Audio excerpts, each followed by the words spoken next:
오늘 만나보실 모델은 현대차의 새로운 경차 캐스퍼인데요. 자, 현대차의 경차 역사를 논할 때 빠뜨릴 수 없는 모델이 있습니다.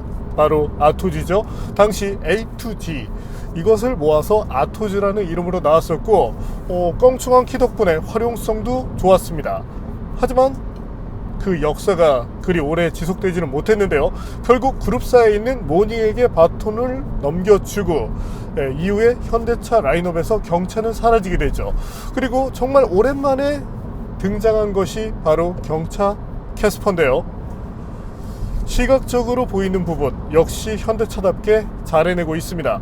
과연 현대 캐스퍼가 어떤 매력을 보여주고 있는지 잠시 함께 느껴보시겠습니다.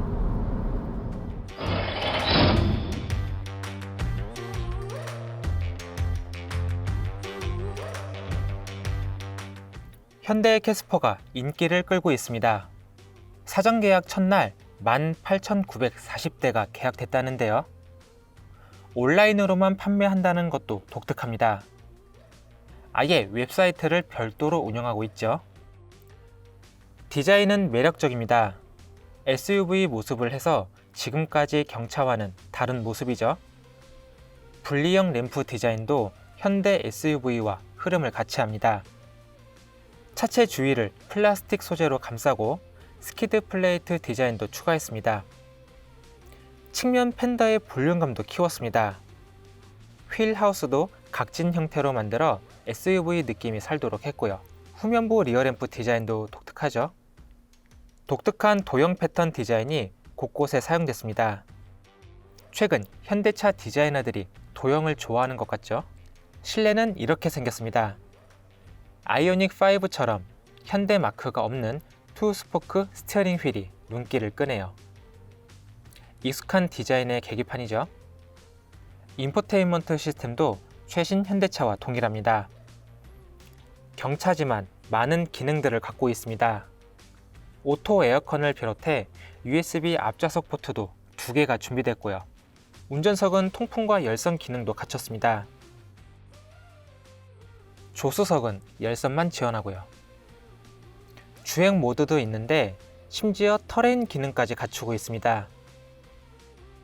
앰비언트 라이트도 눈길을 끄는 요소입니다. 뒷좌석 공간은 경차 수준에서 크게 다르지 않습니다. 머리 공간이 보다 여유로운 수준이고요.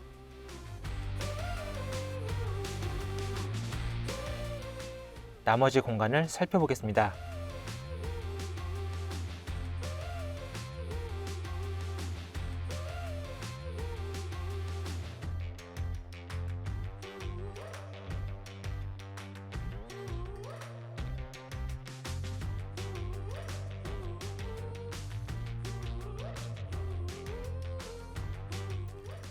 잠시 캐스퍼가 들려주는 감성 측면의 소리를 들어볼까요?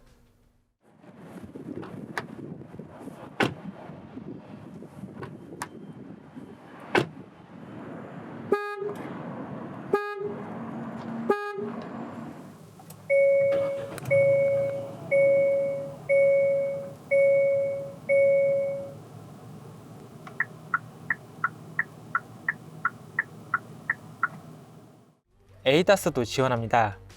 전방 추돌 경고 및 긴급 제동, 차선 이탈 경고 및 보조, 차로 중앙 유지, 오토 하이빔 기능에 내비게이션 어댑티브 크루즈 컨트롤까지 탑재됐습니다. 해당 모델은 모던에 옵션을 넣은 것으로 사실상 인스퍼레이션과 유사한 구성입니다. 인스퍼레이션 트림과 가격 차이가 미미하기 때문에 그냥 상급 트림을 구입하는 것이 더 낫겠죠. 하지만 모던의 옵션을 추가하거나 인스퍼레이션 트림을 구입하거나 너무 비싸다는 결론은 그대로 유지됩니다. 그럼 비싼 가격만큼의 가치를 갖췄는지 바로 확인해 보겠습니다.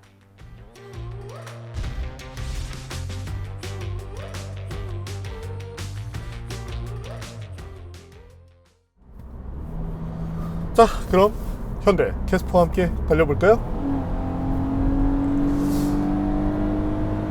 네, 3기통 보통 1리터 배기량을 쓰는 만큼 사실 엔진 출력 자체가 매우 여유롭지는 않습니다. 하지만 이건 경차들의 숙명일 수밖에 없는 부분이죠. 최고 출력은 76마력, 최대 토크 9.7kg 폴스미터를 내는데 출력으로 놓고 본다면 다소 평이한 수준입니다. 사실 조금 더 출력을 뺐어도 좋았을 것 같은데 현재 전기차, 그 밖에 전동화로 넘어가는 단계이다 보니까 사실 내연기관 부분에 대해서 많은 투자를 했다는 느낌은 없습니다. 그리고 다른 것보다 조금 아쉬운 것은 아무래도 변속기인데요. 자, 4단 자동. 하지만 지금 시대를 감안했을 때 4단 자동은 조금 맞지 않는 느낌이 짙네요. 무엇보다 RPM이 굉장히 많이 상승해야 되는 문제를 맞게 되는데, 자, 현재도 그렇지만 차가 달리고 있을 때 거의 가속대는 대부분 이제 고 RPM, 하지만 토크감이 큰 편은 아닙니다. 물론 경차이기 때문에 이해를 해줄 수 있는 부분이긴 한데, 고속도로에서 크루징을 하고 있을 때 아무래도 RPM이 많이 올라가게 되는데요. 그리고 이것을 막기 위해서 기어비를 어느 정도 튜닝을 하긴 했습니다. 자, 4단에서 이제 3000rpm대로 방어를 하긴 했는데 그래도 RPM이 다소 높다는 생각을 지울 수는 없네요. 이 부분에서 사실 필요한 거는 CVT였는데, 자, 내연기관 부분에 대해서 그렇게 투자를 하고 싶지 않다는 그 의도는 알겠지만, 그렇다면 내가 개발을 하지 않더라도 타사의 것을 가져와서 쓰는 것도 방법이거든요. 가령 CVT 분야에서 많은 노하우를 갖고 있는 자트코 이런 것을 갖다 썼다면 이 캐스퍼의 효율성이 더 높아졌을 텐데, 현재 이런 기업이 운영 상황 그리고 고속도로 주행 능력을 봤을 때는 거의 그냥 시내에서 짧게 왔다 갔다 하는 그 용도, 장거리를 뛰기에는 아무래도 좀 운전자가 받는 스트레스가 있다고 말씀을 드리고 싶습니다.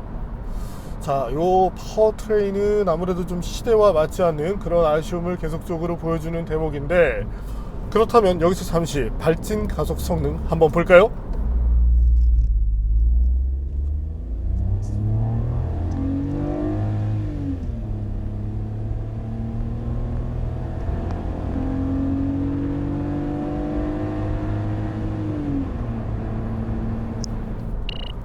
자, 역시 변속기의 한계를 잘 보여주고 있습니다. 자, 다른 차들의 것과 한번 비교를 해볼 텐데요. 보시는 것처럼 캐스퍼 가장 신차지만 가장 둔한 그런 몸놀림을 보여주고 있네요. 물론 이유를 꼽는다면 무게라는 부분도 이유가 되긴 합니다. 조금 더 많은 장비를 싣게 되었으니까요. 거기다가 휠도 17인치 사양을 사용하는데, 자, 타이어 너비 205mm를 쓰고 있죠. 이 사이즈가 사실 얼마나 넓은 것이냐면, 조금 오래된 얘기지만 과거에 티비론이라는 차가 있었습니다. 당시 타이어 스펙을 보면 205, 50, 15였죠. 하지만 지금 어떤가요? 편평비도 더 낮죠? 그리고 휠도 더 큽니다. 경차에 17인치까지 필요했을까 싶은데요. 물론 멋스러움도 좋지만 경차의 본질은 경제성이죠. 경제성을 추구함에 있어서 17인치 휠은 마이너스적인 요소가 강합니다. 거기에 이 차는 경차이기 때문에 아무래도 승차감 측면에서 조금의 불리함이 있는데, 휠에서 전해지는 그 승차감, 여기서의 아쉬움이 크다는 점은 한 번 더 생각을 할 필요가 있겠습니다. 때문에 직접 이제 소비자들이 차를 구입하실 때는 정말 크게 구입을 한다, 그런 경우 한 15인치 정도에서 타협을 하시는 것이 합리적입니다. 자, 경차에서 중요한 것은 합리적인 것이죠. 이 차를 타고 있다고 누군가 와 고급차 그러면서 부러워하지 않습니다. 자, 본질에 충실해야 된다는 점 한 번 더 강조를 드리고 싶네요. 또한 이제 이 현대차 엔지니어들 입장에서 사실 말은 이렇게 하고 있지만 아마도 개선은 되지 않을 겁니다. 내연기관에 아마 돈을 안 쓸 거예요. 하지만 이 효율성, 경차가 가져야 되는 효율성 부분에서 아쉬움을 보이는 만큼 향후에 기업이 튜닝이 되었던 어떤 다른 요소가 되었던 조금 더 노력하는 그런 흔적을 보여주면 좋겠습니다. 캐스퍼 그래도 장점은 있잖아요. 앞서 보신 것처럼 매우 독특한 그리고 예쁜 디자인을 갖고 있습니다. 이건 분명히 장점이 될 것 같고, 기능성 부분에서도 충분한 모습을 보여주는데, 여기서 아쉬움이 나온다면 차값이 너무 비쌉니다. 자, 이건 뭐 거의 옵션으로 이 차값을 대폭 올려가고 있는 포르쉐와 유사한 정도의 수준이라고 보여지는데, 자, 포르쉐는 그래도 모든 사람에게 있어서 고급차라는 이미지를 갖고 있죠. 그래서 이 기능성 확장에 따라서 가격이 올라가는 부분에 대해서 어느 정도 수용을 하는 것이 현재 문화이기도 합니다. 뭐 고급차니까 이해해 줄 수 있는 부분이죠. 근데 캐스퍼는 경차거든요. 자, 경차는 사실은 소형차보다 더 저렴한 가격에 그리고 더 좋은 효율을 기대하면서 접근하는 것이 보통이죠. 근데 시작하는 가격 자체가 매우 비쌉니다. 엄청난 기술을 집약해서 만들었고 그래서 원가가 올라갔다 그러면 이해할 수 있지만, 사실 앞서 말씀드렸지만 파워트레인 부분으로 봤을 때 그와 같은 메리트는 거의 느껴지지 않거든요. 또한 엔진의 진동이라는 부분에서도 약간은 불만이 생기는데, 아이들 때 이때 이 발 옆으로 차가 조금 좁다 보니까 지금 이 발끝으로 차체 진동이 전해집니다. 그리고 에어컨을 작동을 시키면 그 진동량이 매우 많아지는데, 현재 보이시나요? 물통이 흔들리는 것 정도로도 어느 정도의 진동을 예상하실 수 있을 겁니다. 자, 이 물통이 지금 물이 어느 정도 가득 차 있죠? 때문에 무게가 실리는데, 그런데도 불구하고 이와 같은 떨림이 좀 나오는 점은 아쉬움으로 지적이 되네요. 자, 엔진룸 영상도 한번 볼까요?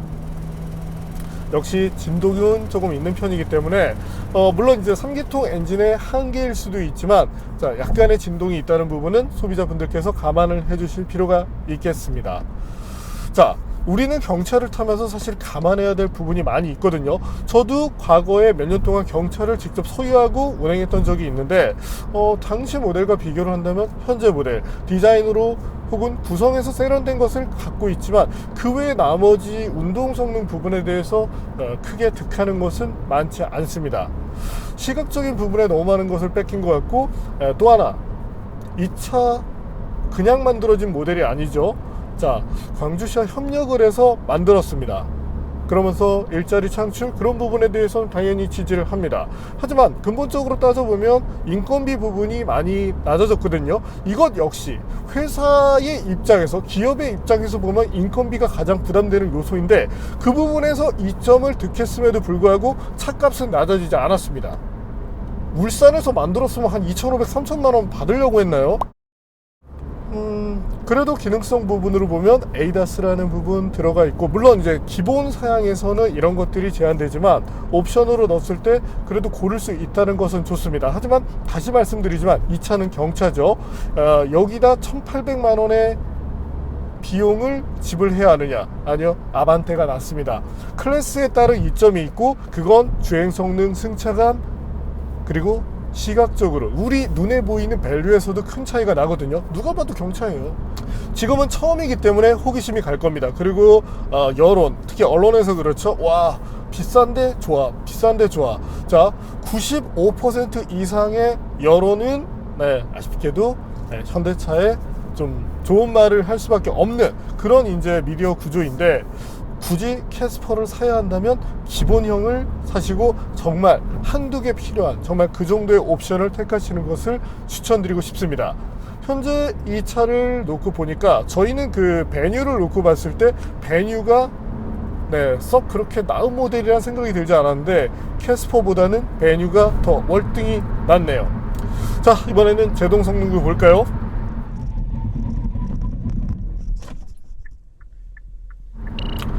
그래도 타이어의 영향 때문인지 제동 성능은 제법 좋은 수준을 보여주었는데요. 자, 40m대를 어느 정도 마크를 했고, 최장과 최단의 편차 역시도 1m대에 묶였습니다. 자, 1m대에 이 편차가 묶인다는 것은 신뢰할 만한 제동 성능을 갖고 있다는 것을 뜻하는데요. 때문에 이 캐스퍼 경차이긴 하지만 제동력 부분에 있어서는 아쉬움이 없다, 이렇게 봐주셔도 되겠습니다. 자, 그리고 또 하나 아쉬운 점을 말씀드리자면, 아쉬운 점을 자꾸 말씀 많이 드려서 죄송한데, 이 조수석에 탑승을 했을 때 이 조수석 탑승자는 다리를 편하게 뻗기가 힘듭니다. 자, 앞뒤로 편하게 뻗을 수 없는 건 레그룸의 한계이기 때문에 이해할 수 있는 부분이죠. 반면 이 옆쪽으로 네, 이 변속 레버가 있고 옆쪽에 이 케이스가 너무 좀 크게 구현이 되다 보니까 다리를 답답하게 모아야 한다는 그런 아쉬움이 있는데, 자, 뭐 이런 점들도 향후에 좀 개선을 해주면 좋겠네요. 그래도 칭찬을 하자면 앞서 말씀드린 것처럼 시각적인 부분, 일단 디자인에서 귀여워 보이는 차체는 상당히 좋습니다. 그리고 최근에 이제 현대차가 조금 이제 낮은 트림에 달기 시작한 이 디지털 클러스터, 뭐 하지만 이 차와는 잘 어울리거든요. 대부분 이제 상급 모델에서는 하위 트림에 달지만 이 차에서는 아쉬움이 되지 않기 때문에 이 부분 자체가 뭐 단점으로 지적되지는 않네요. 그리고 디스플레이도 적당하고 공조장치 이쪽에서의 고급화 역시 마음에 드는 부분이고요. 자, 그리고 재미난 부분이 있는데 바로 이 드라이브 모드에서 스포트를 택할 수 있습니다. 이게 사실 뭐 극적인 변화는 아닌데, 그래도 스포츠 모드를 택했을 때는 뭔가 살짝 RPM도 높아지면서 우웅 하는 그런 느낌이 드는데, 재미의 요소로서 뭐 충분히 가치는 있다. 다만 이 트랙션이라는 부분이 있죠. 스노우, 머드, 샌드, 이건 이제 연구소 입장에서 개발을 할 때는 의미가 있지만 막상 이게 써보면 그렇게 큰 의미는 없거든요. 물론 이와 같은 기능성을 갖춘 차들이 있는데, 이런 시스템들을 뭐 눈길을 비롯해서 미끄러운 노면에서 활용한 결과 어떤 스로틀 반응을 조금 늦추고 기어를 조금 더 빨리 고단으로 가져가서 이 구동이 커지는 것을 막는 이런 데 의미가 있기 때문에 이것 자체에 그렇게 뭐 큰 의미를 부여하실 필요는 없겠습니다. 이런 것보다는 그냥 가격을 낮춰주는 게 훨씬 좋겠죠. 이 차는 경차니까요. 자, 경차, 다른 것들도 그렇지만 경차의 근본적인 이 활동 무대는 그냥 시내 주행이다. 그리고 이제 CVT 정도가 들어갔다면 이 고속주행까지 아우를 수 있지만, 현재 캐스퍼의 스펙으로는 단거리 이런 운행에 적합하기 때문에 단지 디자인 하나만 딱 놓고서 비싼 값을 치르시는 그런 소비자분들은 많지 않으셨으면 좋겠네요. 오히려 말씀드린 현대 베뉴를 비롯해서 차라리 모닝, 최근 모닝도 구성 좋아졌거든요. 그쪽으로 접근하면서 가격적인 경쟁력, 그것을 더 추구하는 것이 낫지 않을까 싶네요. 그러면 왜 미디어에서는 이렇게 캐스퍼에 대해서 극찬을 하고 있을까요? 자, 대부분의 기자들이 직접 경차를 오랜 시간 타본 적이 없을 겁니다. 또 하나는 내가 살 거 아니니까. 그래서 저희가 추천드리는 캐스퍼의 트림을 한번 준비해 봤는데요. 캐스퍼 추천은 다소 난해합니다. 경차를 위한 경제성을 고려해 스마트 트림을 추천하자니 운전석 암레스트조차 빠지고 스피커도 2개만 들어가며 리어 와이퍼도 없어집니다. 구성이 너무 아쉽죠? 그런데 가격은 1,385만원입니다. 결국 1,590만원의 모던 트림을 선택할 수밖에 없게 만들었습니다. 대신 실내에 인조가죽을 넣고 앞좌석 열선과 운전석 통풍, 스마트 키와 원격 시동, 험로 주행 모드 등이 추가됩니다. 현대 스마트 센스 1 옵션까지는 고려해볼만 합니다. 경차일수록 안전은 중요해지니까요.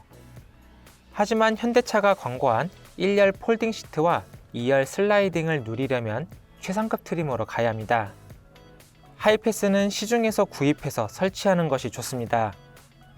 1,870만원짜리 인스퍼레이션 트림을 선택하거나 하위 트림에는 143만원짜리 멀티미디어 내비 플러스 옵션을 선택해야 하이패스를 얻을 수 있으니까요. 하이패스와 멀티미디어 내비게이션, 이 둘 사이에 어떤 연관성을 갖는지 모르겠죠? 17인치 휠 옵션은 선택하지 않으셔야 합니다. 멋진 것도 좋지만 성능과 연비면에서 잃는 부분이 많기 때문입니다. 하지만 기본형이 15인치이고 중간 크기인 16인치 없이 바로 17인치만 장착할 수 있겠네요. 여러모로 이해하기 힘든 구성입니다. 즉, 기본형을 택하거나 모던에서 최소한으로 타협하는 것이 최상의 선택입니다. 물론 비싼 가격이란 것을 인지하셔야 하고요. 이처럼 사실 이것 자체도 비싸지만 이 정도가 됐을 때 그래도 경차로서의 최소한의 가치 정도는 지킬 수 있다. 이렇게 봐주시면 되겠습니다. 승차감도 조금은 제한적입니다. 그래도 이 편평비 낮은 타이어, 큰 사이즈 휠을 채용한 경차로서는 무난한 수준이긴 하지만 그래도 어느 정도 좀 한계를 갖는다는 점, 특히 이 서스펜션 특성상 좌우의 굴곡이 불규칙한 경우에 승차감이 좀 저하될 수 있다, 이렇게 봐주시면 됩니다. 그래도 뭐 경차로서는 이 정도면 네, 분명히 나쁘지 않은 수준이고요. 다만 주행을 했을 때 소음은 약간 있는 편인데 그래도 이제 기어비 자체를 어느 정도 이제 소음에 신경 쓴 그런 흔적을 보여주고 있는데, 네, 여전히 이제 고속으로 갔을 때는 한계가 나온다. 그리고 가속 부분에서 아무래도 이 4단으로 쪼개서 만드는 것 자체가 현대차 연구원들에게도 정말 드물게 하는 큰 숙제였을 텐데 그래도 뭔가 조금 더 개선할 여지는 있지 않을까 싶긴 하네요. 스티어링 휠도 제법 가벼운 편이라 도시명 모델로서는 뭐 이런 부분은 충분히 좋고요. 그리고 통풍 시트 이 부분에 대해서 조금 선호하실 분들이 계실 것 같은데, 자, 이로 인해서 너무 많은 걸 욕심내지는 말자고요. 자, 이번엔 연비를 볼까요? 아무래도 경차 특성상 고속주행을 했을 때 연비가 매우 좋은 편은 아닙니다. 아무래도 RPM을 많이 쓸 수밖에 없는 이 구조적 특성 때문인데, 이 때문에 저속 환경에서 특히 80km 정도로 달리고 있을 때 이때 조금 더 최적화된 연비가 나온다는 점, 네, 그리고 이것이 이 차만의 문제가 아닌 경차, 대부분의 경차들 갖는 구조적인 특성이라는 점을 감안하시면 좋겠네요. 이게 사실 CVT 하나만 달았으면 다 해결할 수 있는 부분인데 여전히 좀 아쉽죠.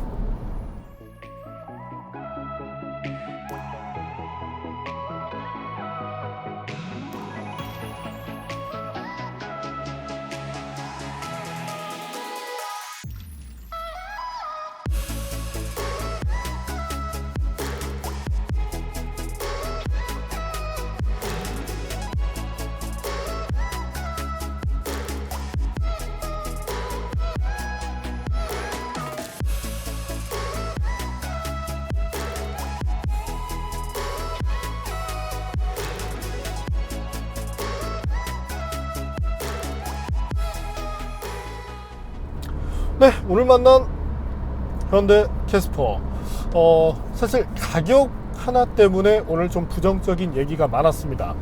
자, 말씀드렸지만 이 차가 그냥 울산에서 만들어진 그런 차라면 그래 뭐 이제는 갈 때까지 갔구나. 요즘 사실 분위기가 그렇거든요. 명품 어떤가요? 자, 계속 가격 올립니다. 또 올리면 올릴수록 더 좋아하는 것 같아요. 뭐 줄 서서 사고, 그러니까 그들의 입장에서는 가격을 낮출 필요가 없는 거죠.